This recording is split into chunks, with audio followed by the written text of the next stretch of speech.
changes.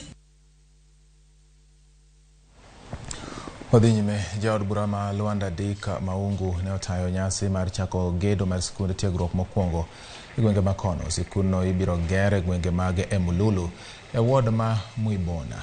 Maungu bende olero ni ka weche odhi mapiyo to sikunno biro chako bedo gi jopuonjre higa manyien dwe mar 9. Jaod burano bende okwayo joma otelo ne gedo mar sikunno mondo omi ochiw tich ne rowere ma odak e gwenge makono. Jaod bura ma Muibona Zakayo Manyasa okwayo jodak mondo mi kik us lopegi kendo gilos gi ne gedo mag sikunno kaachiel kod nyithindo mabiro donjo e kar tiegruogno.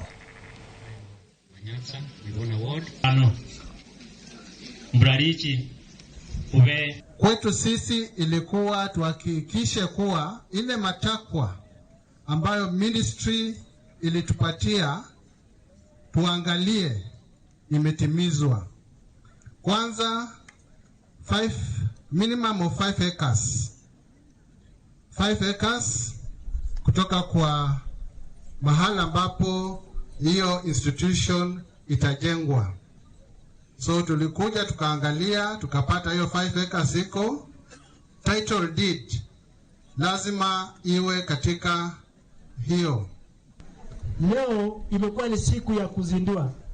Huu ni mradi ambao ungeanza kitambo kidogo, lakini imechukua muda mrefu. Lakini Mungu aliye juu mbinguni alijua kwamba leo tarehe 21 mimi ndiye itakuwa nikitanguliza ile kazi. Si Mungu alijua vile? Hello? College ya ambapo itakapoisha tutamikisha tumeandaa sherehe kubwa sana kuleta viongozi wakuja ifungue. Maana hii college itapata watoto kutoka Kenya mzima.